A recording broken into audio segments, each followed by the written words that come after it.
Olá pessoal, tudo bem? Vamos então para o nossa última videoaula, né, a respeito do avanço do protestantismo no Brasil. E gostaria de iniciar essa aula, que tem como propósito observar alguns aspectos aí do neopentecostalismo, né, ou seja, a terceira onda do pentecostalismo, segundo alguns autores. Mas gostaria antes, em virtude do outro vídeo ter ficado um pouco extenso, para além da nossa proposta inicial, gostaria de rapidamente retomar a segunda onda, né? E falar a respeito das igrejas pentecostais oriundas desse movimento de segunda onda, né? E aprofundar um pouquinho na sua história e nas suas características. Tá? Em primeiro lugar, falar a respeito da Igreja do Evangelho Quadrangular, né? Uma igreja, uma denominação protestante pentecostal, que vai surgir em 1923 nos Estados Unidos, na Califórnia, criada, né, por uma pregadora, uma evangelista chamada Aimee Semple McPherson. Aproveito para abrir um parênteses importante, né, nessa discussão a respeito do protestantismo, a questão da importância e da valorização da mulher no contexto protestante. Assim como em várias outras esferas da sociedade, no meio protestante também essa discussão está cada vez mais em voga. Algumas denominações preveem a existência de pastoras, né, que fazem esse papel aí de liderança da comunidade. Outras comunidades, outras denominações estão num processo de abertura a isso, mas é inegável a importância da figura e do papel das mulheres nas denominações protestantes.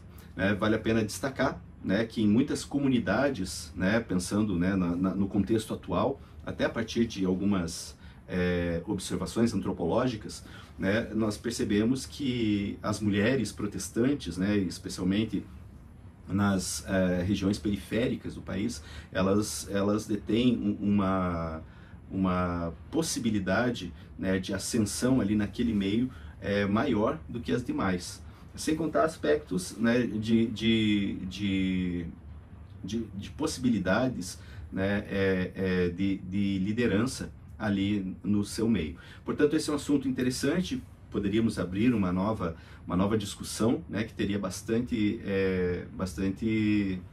o que falar, né, sobre esse ponto, né? Enfim, tratar do protestantismo, como eu já falei em outros momentos, abre um leque de várias possibilidades de análise. Esse é apenas um dentre tantos outros, tá? Vou fechar o parênteses aqui e voltar. Então, essa criadora, né, da Igreja do Evangelho Quadrangular nos Estados Unidos vai iniciar todo um projeto, né, de igreja, né, com características, né, do pentecostalismo, né, e com uma ênfase muito grande no aspecto da cura divina, né, como eu falei, é característico dessas igrejas deste período, dessa segunda onda, a ênfase na cura divina. Enquanto nós tivemos a primeira onda com uma ênfase no batismo do Espírito Santo, a glossolalia, o falar em línguas, né? Essa segunda onda, a ênfase é na cura divina, né? Por que igreja quadrangular, né? A ênfase nos 4 pontos, né? Acerca de Jesus Cristo, né? Então eles entendem que há uma estrutura harmônica, né?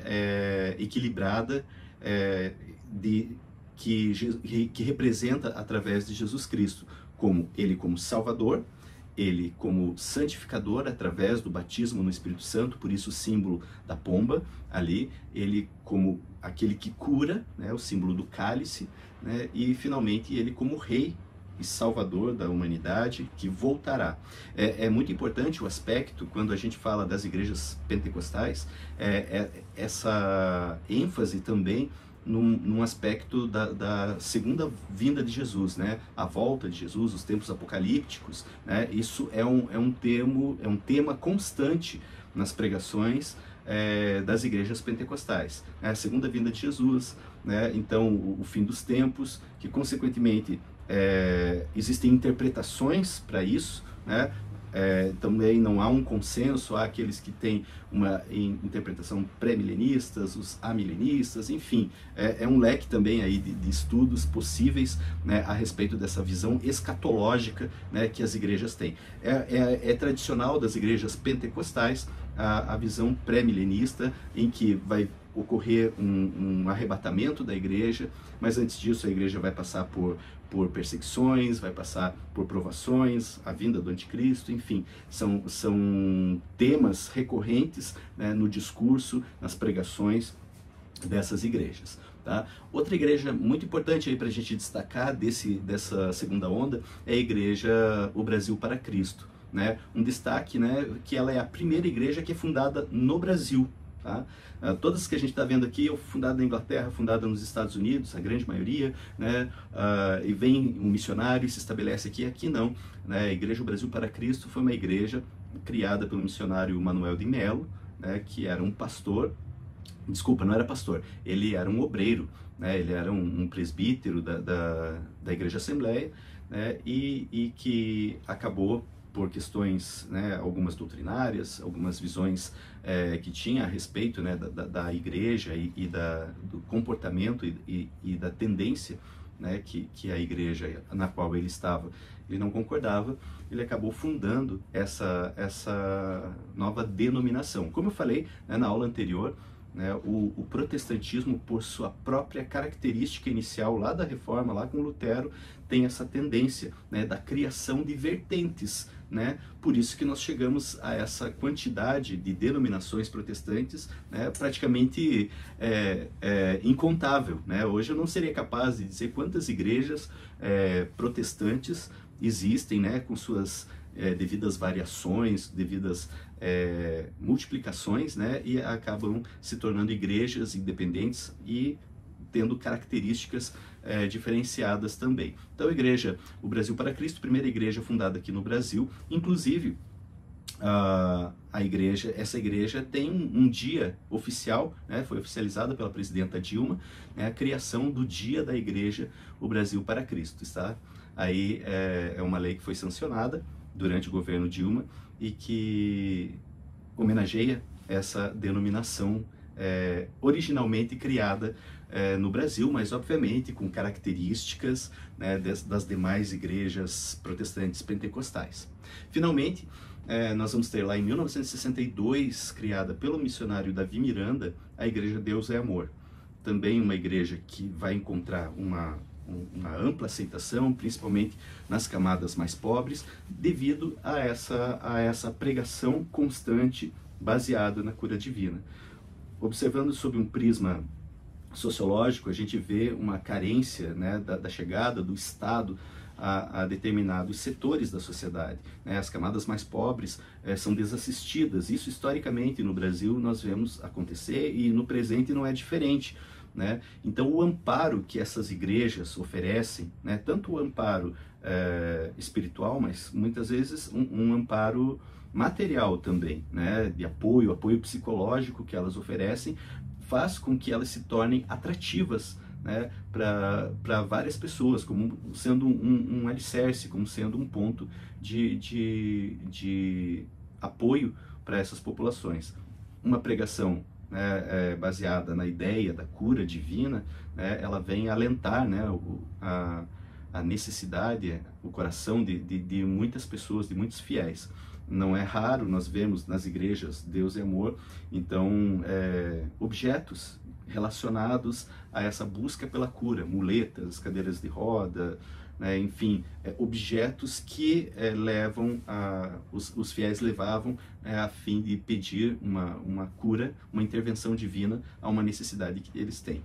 Então, obviamente não fecha, né, o ciclo, nós vamos ter variantes dessas denominações também surgindo, variações também das denominações tradicionais. Nós vemos lá em 1965, a Igreja Batista, acontece uma cisão nela, né, e há o surgimento de uma nova convenção.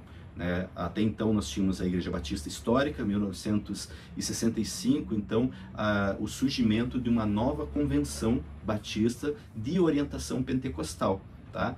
Que é com o surgimento da Convenção Batista Nacional. Então, mais de 300 igrejas foram desligadas da Convenção Batista Brasileira, a tradicional, e se criou uma nova Convenção Batista que também apresenta um grande número de fiéis, com uma presença bastante marcante aí em todo o território nacional.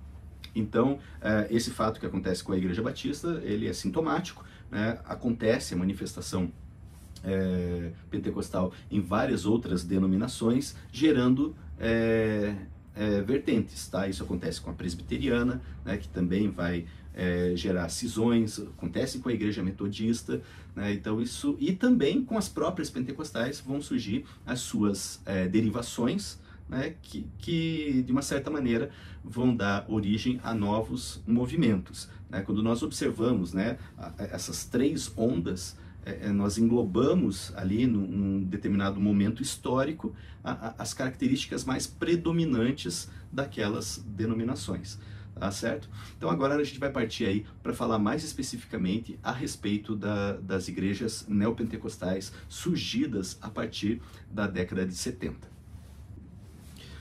Quando nós falamos a respeito do avanço das igrejas de terceira onda pentecostal, né, o neopentecostalismo, fica difícil não citar a Igreja Nova Vida. Não que ela pertença necessariamente a esta terceira onda, ao movimento neopentecostal, mas porque foi no interior desta igreja que surgiram grandes lideranças dos movimentos neopentecostais e algumas ideias passaram a ser veiculadas e passaram a se tornar o carro-chefe das igrejas neopentecostais. Então, essa Igreja Nova Vida, ela foi criada pelo bispo Robert McAllister, um canadense que veio ao Brasil, fundou esse trabalho.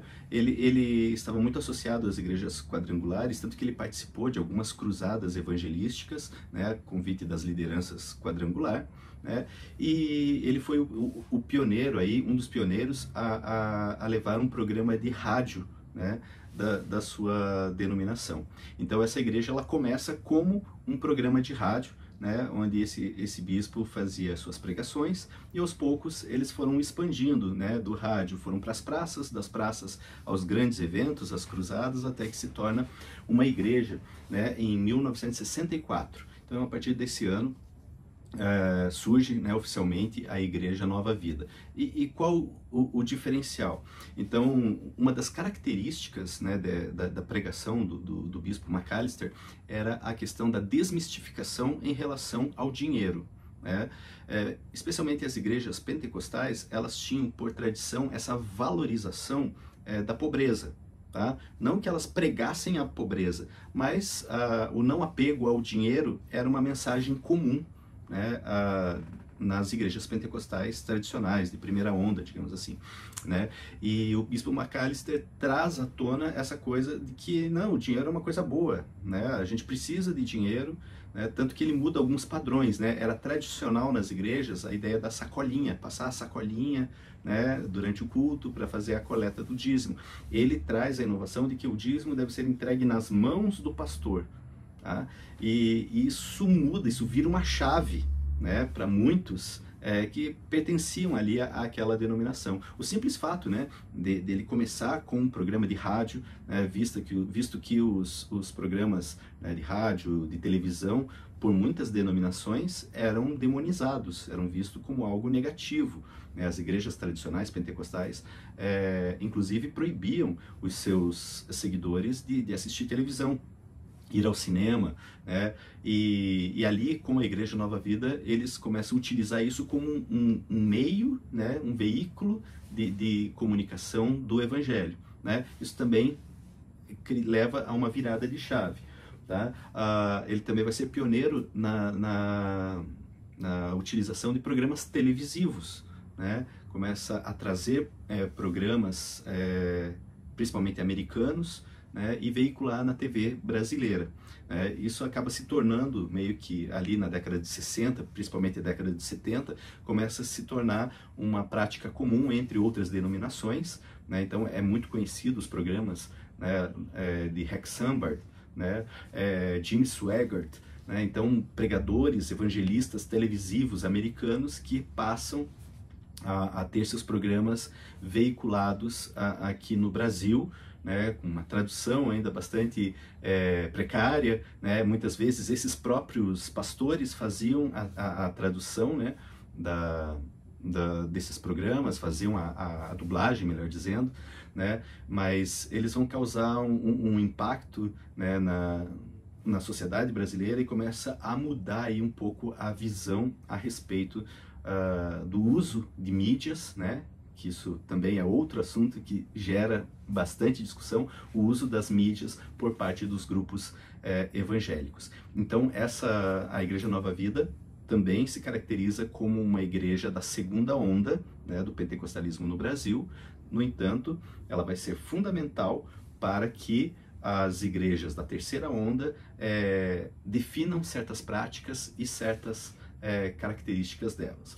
Nome mais conhecido, que pertenceu à Igreja Nova Vida e acabou fundando a sua própria igreja, é o Bispo Edir Macedo, né, juntamente com seu cunhado, R.R. Soares, o Romildo Ribeiro Soares. Eles vão fundar a Igreja Universal do Reino de Deus, na época ainda como Casa da Bênção, né, primeiro nome que leva a denominação, depois passa a ser Igreja Universal do Reino de Deus, dando início, então, ao ciclo, né, de igrejas chamadas neopentecostais. Antes de falar, né, de particularidades e dos fundadores dessas denominações neopentecostais, é importante entender a característica, né, desse movimento. Por que é uma terceira onda? Por que ele tem... ele é classificado de uma forma diferente. Em primeiro lugar, que não há consenso entre as próprias igrejas pentecostais em considerar as igrejas neopentecostais como pentecostais, tá? Então, muitos teólogos pentecostais rejeitam, né, esse vínculo, né, entre elas. Mas é inegável o fato de que a grande maioria desses movimentos, dessas denominações, surgiram né, como uma variante, né, ou foram fundadas por pessoas que pertenciam a igrejas pentecostais tradicionais, quer sejam da Assembleia, quer sejam da Nova Vida, da Igreja Quadrangular, enfim. E aí depois, posteriormente, entre elas também há ramificações, tá? Mas quais as diferenças, as características que a gente percebe, né, que podemos classificar então essas igrejas neopentecostais?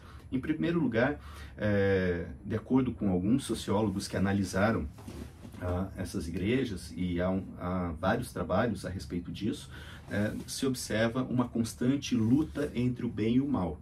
Então, elas trazem essa característica de a constante luta de Deus contra o diabo, né? Então, enquanto nós tínhamos a primeira onda, a manifestação do Espírito Santo através da glossolalia, segunda onda, a ênfase na cura divina, aqui a ênfase vai ser nos fenômenos de exorcismo. Não significa que as outras características foram deixadas para trás. Há variedades, né? Talvez o falar em línguas seja uma característica que foi se perdendo em muitas neopentecostais, embora algumas adotem, né? A ênfase na cura permanece, né? Mas sob um outro viés, né? Sob o viés agora da questão da prosperidade. Tá?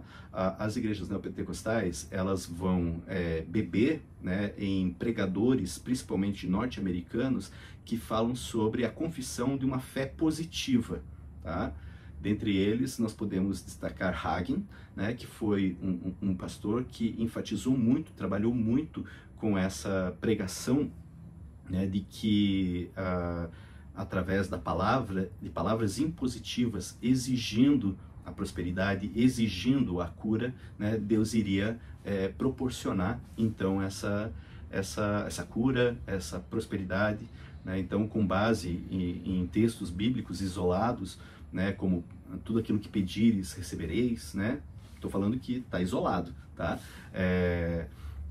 Então, com base nesses versículos, eles enfatizam a questão de que o fiel deve exigir a bênção, deve exigir, né, a riqueza, deve exigir o casamento ideal, deve exigir o carro, deve exigir o emprego, a promoção, enfim, a cura. Tá? Então, essas igrejas neopentecostais vão trabalhar muito sob esse viés, certo?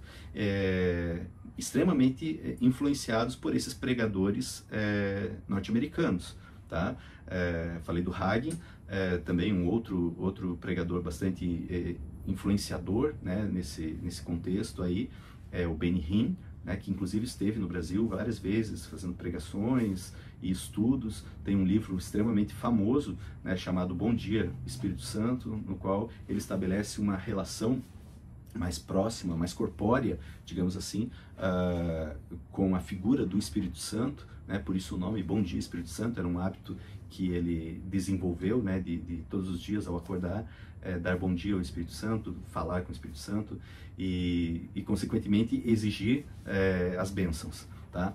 Essas ideias vêm para o Brasil, se incorporam aqui nessas primeiras igrejas ditas neopentecostais, que vão permear os seus cultos, né? Então vai ser comum chamadas a esses cultos, né? O culto da promessa, o culto da riqueza, o culto do encontro, né? Promovendo casamentos, promovendo namoros entre evangélicos, e o ponto forte dos cultos neopentecostais vai ser a parte de testemunhos, a parte testemunial, tá? Então relatos de cura, relatos de libertação vão ser cada vez mais constantes, né?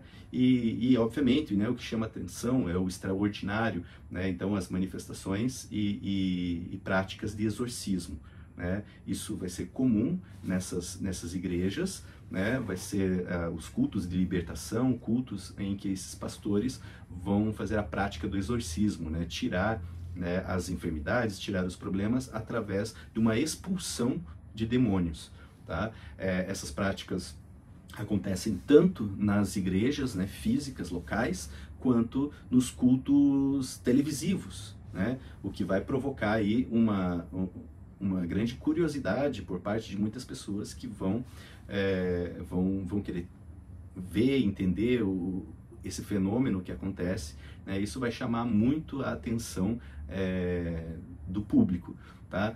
Vale a pena a gente entender que o culto televisivo evangélico no Brasil, ele tem um tom diferente do culto televisivo nos Estados Unidos, né? Nos Estados Unidos, a ideia era que os fiéis pudessem acompanhar as atividades da igreja através desses cultos televisivos. No Brasil, os cultos televisivos têm o intuito de chamar o fiel para a igreja local, para a igreja física, tá?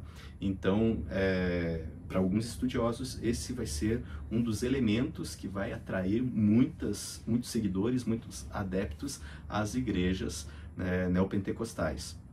Fato esse que essas igrejas cresceram exponencialmente, né? Tem presença tanto no Brasil quanto fora, né? Nós temos, por exemplo, pegando como exemplo a Igreja Universal do Reino de Deus, a maior delas, né? Com sede em todo o país, né? Mas também presente na África, presente nos Estados Unidos, presente no México, presente na Europa, na Ásia, né? Então, o crescimento dessas igrejas é algo realmente muito interessante e algo a ser estudado, tem sido fonte de estudo para diversos acadêmicos de diversas áreas. Falando rapidamente aqui sobre cada uma delas, são muitas, né? Obviamente, muitas vão acabar ficando de fora, vamos chamar a atenção para aquelas que têm um número mais significativos de fiéis, né? E vamos começar pela Igreja Universal do Reino de Deus, que foi fundada em 1977, né? Eu já havia comentado, né? Pelo bispo Edir Macedo, né? Extremamente conhecido, e seu cunhado Romildo Soares, né? O famoso missionário R.R. Soares, que posteriormente, devido a um cisma, uma divisão entre eles de pensamentos a respeito da expansão da igreja, eles vão romper, né? Sendo que o bispo R.R. Soares vai fundar a Igreja Internacional da Graça, né? Que são as duas grandes igrejas neopentecostais que nós temos aí no Brasil, com uma ampla visualização, principalmente pela sua chegada, né, à mídia televisiva, né, a ponto de que a Igreja Universal do Reino de Deus adquire, né, a TV Record, e o Edir Macedo, dado as características aí do seu grupo religioso, eles conseguem adquirir e comprar a TV Record, né, que atualmente é a segunda maior emissora de TV do Brasil, né? Conseguiu aí, em pouco tempo ultrapassar, ela era a terceira ou quarta, conseguiu ultrapassar aí o SBT, que sempre estava ali como segunda maior emissora do país, né? E ela toma esse lugar, né, com programação evangelística, né, 24 horas por dia, né, e investindo pesadamente, né, em programas de auditório, investido em programas em telejornais, né, investindo em programas de entretenimento, em novelas, né, então se expande aí essa visão e essa estratégia, né, de ampliar a evangelização através de outras mídias, através de outras fontes, né, de entretenimento, né. As igrejas neopentecostais mais tradicionais, né, já dá para falar sobre isso dessa maneira, né, como a Igreja Universal do Reino de Deus, a Igreja Internacional da Graça, a Igreja Mundial do Reino de Deus, né, são todas uma derivação da outra, né, que são as três maiores.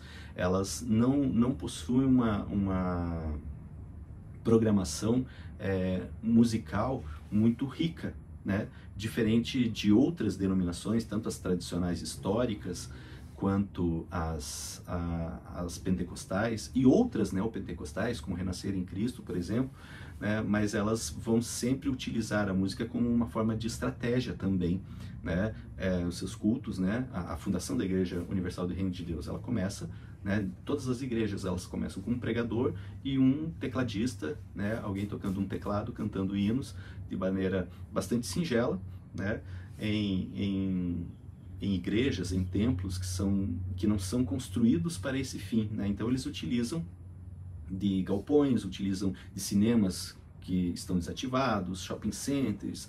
Essa é uma característica, né, das igrejas neopentecostais, a utilização, né, de espaços que já haviam sido ocupados com outras funções, espaços geralmente bem grandes para receber uma grande quantidade de pessoas. Uma outra característica que a gente pode observar é que essas igrejas estão praticamente abertas 24 horas por dia, né?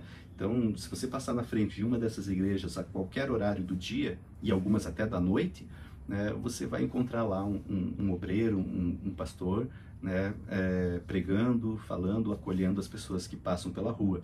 Tá? Então, essa é uma característica bem interessante e marcante dessas denominações. O fato é que a Igreja Universal do Reino de Deus, né, a partir de 1977, ela vê um crescimento estrondoso, né? Ela começa a ter ampliar as suas áreas de atuação, né? Eu já falei da mídia, já falei da televisão, mas também ela começa a ampliar suas ações através do campo político, né?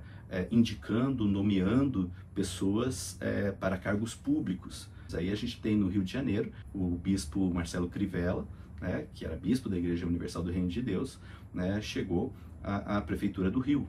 Né? Então, vejam que essa chegada, né, da Igreja Universal nos meios políticos também se dá de maneira intensa. Né? Então, isso eu estou falando de um cargo executivo que chama bastante atenção, né?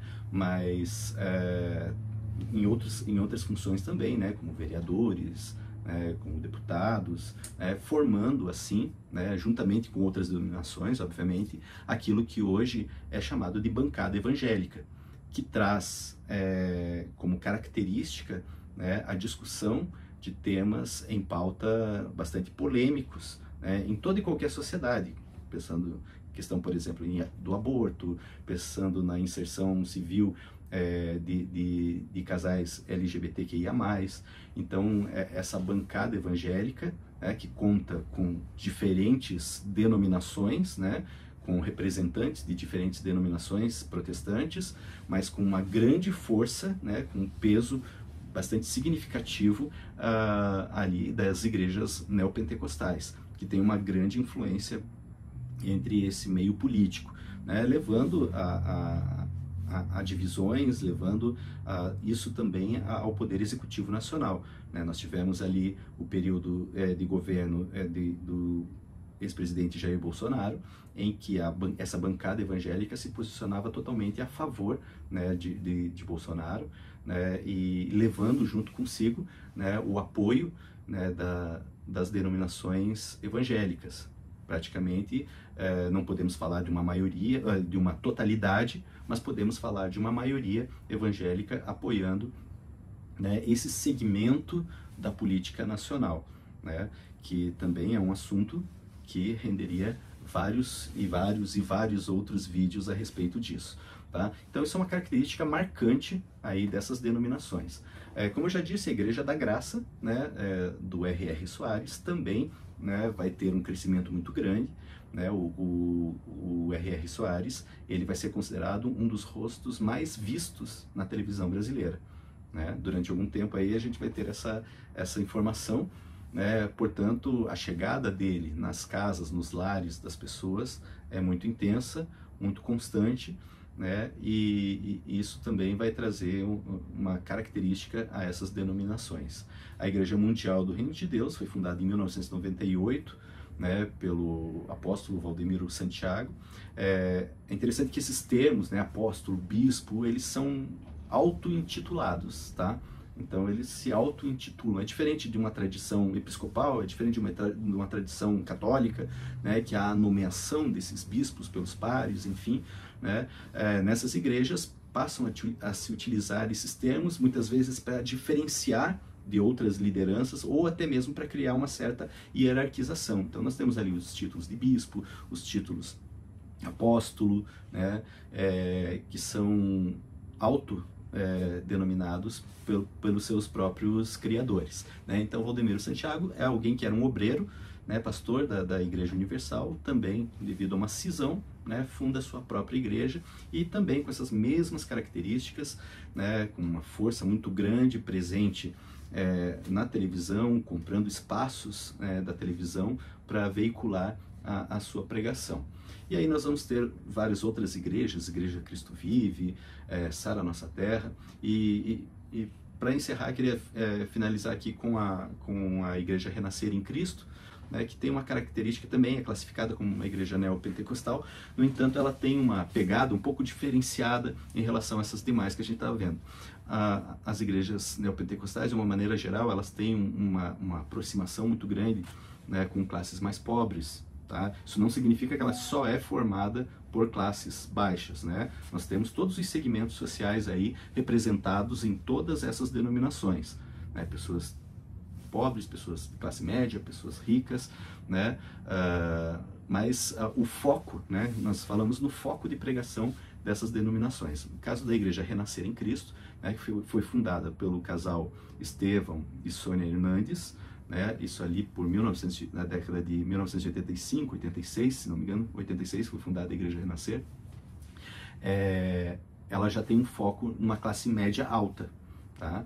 Então isso já fica bem claro pela forma um pouco mais sofisticada dos seus cultos, né, uma ênfase na parte musical, tanto que a origem da Igreja Renascer, né, ela é uma dissidência em que começa com cultos em casas, né, e principalmente acolhendo músicos, né, que haviam se convertido e que tocavam na noite e que muitos estavam envolvidos com questão de drogadição, enfim, e acabaram se alinhando a essa pregação, né, a essa igreja, né, chamada Renascer em Cristo, né, e acabou se tornando, né, uma característica marcante aí dessa igreja, né, uma música principalmente uma música muito mais atualizada, uma música muito feita por profissionais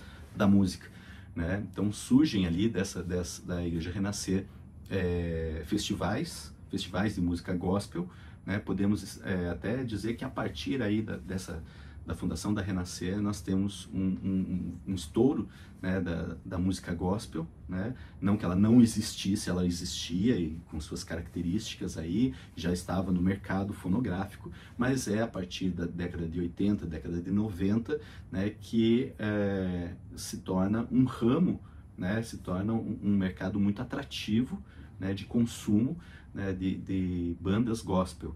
Né? Então, ali da Renascer vai surgir a banda Cats Barneia, né, uma das primeiras, mas também muito famosa a banda Resgate, banda Oficina G3, né? Então eles são oriundos desse movimento de explosão gospel, né, que toma conta do mercado fonográfico, né? Ainda em tempos, né, de venda de disco, né, de venda de CDs, né? Ainda, né, um tempo final, né, mas de videoclipes, né, a Igreja Renascer em Cristo e suas programações televisivas incluíam chamadas de vídeos, né, muito parecidas, né, no mesmo modelo da MTV, né, só que para música gospel, né, tanto importando, né, bandas norte-americanas principalmente, né, modelos de clipes dos Estados Unidos, quanto produzindo clipes, né, tanto que existia um programa de televisão chamado Clip Gospel, né, e apresentavam essas bandas e foi se tornando aí até hoje, né, um fenômeno de vendas, porque esse mercado evangélico tem se consolidado cada vez mais. É uma fatia do mercado, né, que tem se consolidado, né, e que tem chamado a atenção, né, das grandes produtoras, tem chamado a atenção das grandes empresas, né, de música e de outras áreas também, mas pensando aqui na questão da música, né, tanto que até um tempo atrás os selos eram das próprias igrejas, ou da própria banda, ou da própria denominação, né, que promoviam, né, a vendagem e a distribuição, né, de discos, de bandas e de grupos evangélicos, né. A partir do ano 2000, a gente vê grandes empresas, né, internacionais, multinacionais, aderindo, né, e chamando esses músicos para os seus próprios estúdios, né, produzindo as músicas. Então você vê uma elevação muito grande na qualidade musical, né, dessas produções evangélicas, né, porque essas grandes empresas elas começam a contratar músicos profissionais para fazer, né, gravar esses músicos evangélicos. Podemos ver aí alguns divisores de águas, né, como por exemplo a banda Catedral, né, uma banda que originalmente surgiu de uma igreja presbiteriana, né, ganha o mercado nacional gospel, né, mas que passa então depois, por um certo tempo, passa a ser produzida e passa a ser veiculada por uma grande empresa do mercado musical nacional, né? Então eles passam a ser produzidos por um selo, né, que não é mais uma exclusividade das igrejas evangélicas.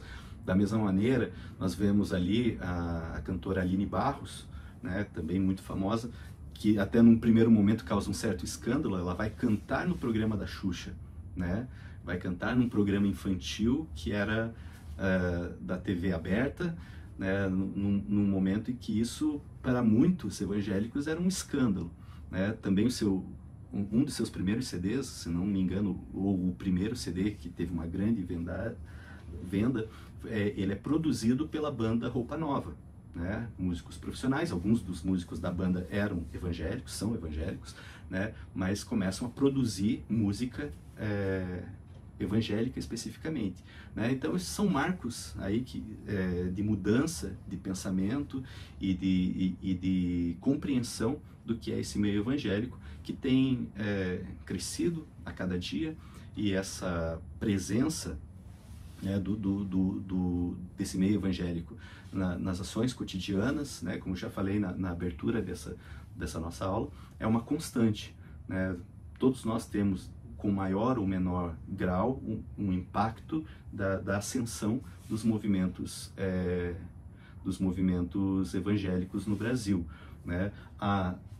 Quando a gente apresenta praticamente uma linha do tempo, né, cronológica, né, do surgimento dessas igrejas, é importante a gente não entender isso como algo estanque, né? Então, agora só tem as neopentecostais. Não, todas as demais denominações que a gente foi citando ao longo dessas aulas, elas continuam aí, estão ativas, com um número maior ou menor de seguidores, com uma influência maior ou menor, né, em determinados segmentos, mas elas estão presentes, desde as mais tradicionais, né, luteranas, presbiterianas, quanto as pentecostais, né, a Assembleia de Deus, a Quadrangular, convivendo, né, com as novas denominações. Algumas em determinados momentos e para determinadas ações se unem, né, em determinadas ações.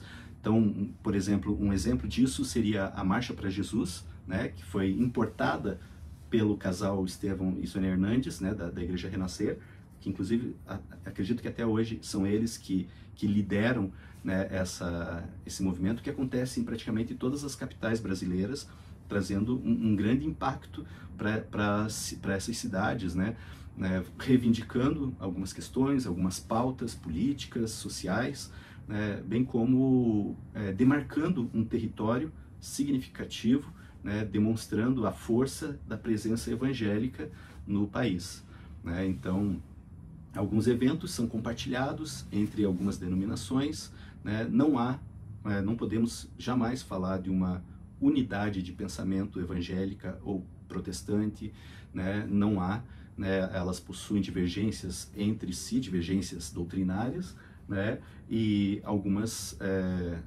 dessas denominações optam, né, pelo seu isolamento. Elas têm determinadas ações que são exclusivas, né, delas, então com maior ou menor grau de interação com os demais. O importante é que a gente possa aí abrir o caminho, né, para estudar esses fenômenos. Falei aí de alguns temas que são sensíveis e que são ricos, né, para se estudar, para se aprofundar. Então eu espero que com essas aulas, né, nós não venhamos a encerrar esse assunto, né, que é um assunto que está em pleno andamento, em plena continuidade, mas que possa provocar em você aí o interesse pelas leituras, o interesse por aprofundamento nesses temas, e que a gente venha ter cada vez maior diálogo, né, e que a gente possa ter cada vez maior esclarecimento sobre esses fenômenos que permeiam aí a nossa vida, a nossa sociedade. Agradeço a todos pela paciência, peço perdão se em algum ponto, né, eu não consegui ser claro o suficiente. Espero que a bibliografia, né, que vou deixar aqui disponibilizada, ela possa auxiliar, né, ela possa ampliar aí, ela pode, né, caso vocês queiram, ela vai poder com certeza ampliar, né, esses pequenos insights e essas pequenas pontuações que eu fiz aí ao longo aí desses 5 vídeos, né, e como eu já falei em outros momentos, né, se houver aí inclusive algum ponto de equívoco, né, que são plenamente possíveis, né, de acontecer, e você tiver o interesse de entrar em contato comigo, né, vou ficar muito satisfeito em ouvir e, na medida do possível, corrigir ou um pensamento ou uma opinião formada. Mas, embora eu tenha deixado bem claro que aqui não tentei fazer nenhum tipo de orientação, né, nenhum tipo de opinião, e sim levantamento, né, de dados, levantamento de informações a respeito da cronologia aí do protestantismo no Brasil. As informações que eu busquei, né, estão contidas nessa bibliografia, que vou deixar aqui disponível a vocês. Essa bibliografia, ela é enxuta, obviamente, né, ela jamais daria conta, né, da totalidade desses assuntos, né, e bem como algumas particularidades, né, eu busquei informações nas próprias denominações, tá? Então busquei fazer uma pesquisa nos sites e em livros em que as próprias denominações falam sobre si, né, para não correr o risco, né, de repente emitir uma opinião, né, ou emitir uma ideia que possa não condizer com aquilo que as próprias denominações falam a respeito de si, tá certo? Espero que vocês tenham aproveitado. Nós temos aí uma atividade para aqueles que têm interesse, né, numa certificação. Tem uma atividade que eu sugeri, né? E vou ficar bastante feliz em receber aí os escritos de vocês, a produção de vocês, e se possível a gente vai conversando a respeito disso. Mais uma vez, muito obrigado, espero que a gente possa se encontrar aí em uma outra oportunidade. Obrigado também à Universidade Federal do Paraná, que está promovendo esse evento, Diálogos com História, né? Um evento que é muito importante, né, dado a facilidade, né, de que muitas pessoas tenham acesso, né, a uma produção dos alunos da Universidade Federal do Paraná, né, em relação à pesquisa que estão produzindo. Então fica aqui meus agradecimentos e até uma próxima. Um abraço. Tchau, tchau.